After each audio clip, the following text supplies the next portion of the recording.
생명보험협회는 1950년 설립된 단체로서 공기업으로서 보험업계의 전반적인 법령과 이슈를 관리하고 있습니다. 이들은 종신보험과 관련하여 중요한 일을 담당하고 있습니다. 바로 가입자의 권익을 보호하는 것입니다. 즉, 불안전 판매 및 사기에 있어서 피해자의 권익을 보호하는 단체라고 할 수 있습니다.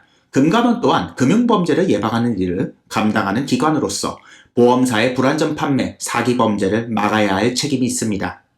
그러나 생명보험협회의 경우 지금 일어나고 있는 종신보험 사기에 관련해서 실체적인 대책을 전혀 세우지 않고 있습니다. 오히려 이들의 경우 보험사와 관료, 정치계 간의 다리가 되어주는 카르텔 중개의 역할을 담당한다고 봐야 맞습니다. 그들의 홈페이지에는 종신보험에 대한 칭찬 보도자료는 있으나 종신보험 불안전 판매 관련 주의보는 존재하지 않습니다. 또한 보험사에게 종신보험 판매 시 유의사항에 대해 권고한 적이 없습니다. 생보협회 임원직에는 항상 정치권 또는 관료들과 연관된 사람들이 임명되어 관피아 또는 정피아로 의심을 받아왔지만 관행이 고쳐진 적은 없습니다. 2016년 8월 한겨레 기사에 따르면 송재근 전 금융위원회 과장이 생보협의 신임 전무로 내정되었다고 나온 바가 있습니다. 또한 2020년 문재인 대선 캠프 출신의 정의수 씨가 회장으로 임명되었습니다. 그렇다면 금감원은 어떨까요? 금감원은 미래에셋뿐 아니라 여러 금융 관련 담당자들과 계속해서 관피아적 관계를 맺어온 바가 있습니다. 이복현 현 금감원장의 매제는 미래에셋 준법 감시 담당입니다. 또한 그의 여동생은 나이스 신용평가정보에 재직 중인 것으로 파악됩니다. 경실련에서 지난 5년간 경제 관련 8개 부처의 취업 정보를 분석한 결과 다음 표와 같은 결과가 나왔습니다. 표를 보시면 금감원이 94.6%로 비정상적인 수준으로 높습니다. 금융계에서 저렇게 많은 사람들이 금감원 출신 공무원입니다. 그런데 과연 이들이 정상적으로 종신보험 관련 처벌이나 행정법을 진행할까요? 일부 사명감 있는 공무원을 제외하면 불가능합니다. 그들의 철밥통을 지키기 위해서 반드시 이 카르텔에 협조해야 합니다.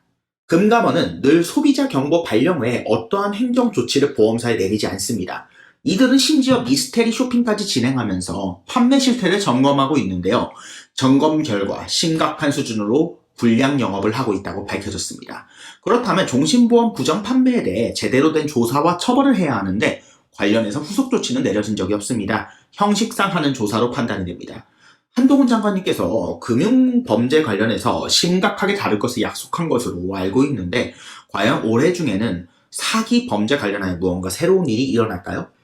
MDRT 소속 보험 판매왕들은 매우 공격적으로 그러면서도 치밀하게 불법 영업을 계속하는 중에 있습니다. 그들은 사업에서 절대 실패하지 않습니다. 대놓고 거짓말을 치고 불법을 행해도 아무도 처벌하지 않기 때문이죠. 마약이 불법이었지만 마약을 아무리 유통해도 아무 일이 없었던 파블로 에스코바르와 콜롬비아 정부의 결탁과 같은 일이 한국에서 일어나고 있는 것입니다. 미국에서 MDRT는 한국처럼 비정상적으로 판매량만 높이는 판매왕의 모임이 아닙니다. 그들은 사회에서 존경받고 있는 사람들입니다. 정직한 영업을 우선시하며 종신보험을 무조건 팔아 수익을 챙기는 판매왕이 아니라 다양한 저축 및 투자형 상품을 결합 판매하여 수익을 이끌어냅니다. 그러나 한국은 수익성을 높이기 위해 보험 영업사원들이 종신보험을 많이 팔아야 하는 실정입니다.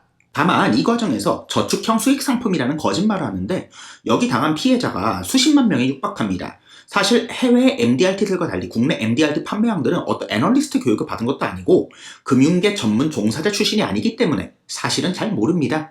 그들이 주식으로 버는 돈보다 종신보험으로 벌어들이는 수익금이 훨씬 높습니다.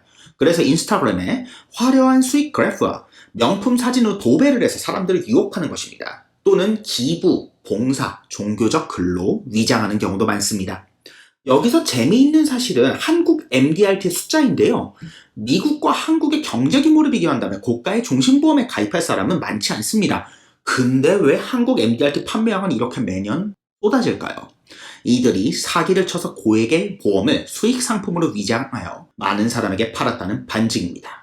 지금 보험 관련 피해자 모임에서는 금감원이 아무 쓸모가 없으니 형사고발을 해야 한다는 사람들이 점점 늘어나고 있습니다. 문재인 당시 정권의 사람이 생보협을 맡은 뒤 정피아와 관피아가 더 심해지고 있는데 현 정권에서 수사를 해야 맞지 않을까요? 한동훈 장관님과 보수 정권 지지자분들에게 부탁드립니다. 다음에는 제가 당한 보험 피해 사례를 직접 들고 돌아오겠습니다. 감사합니다.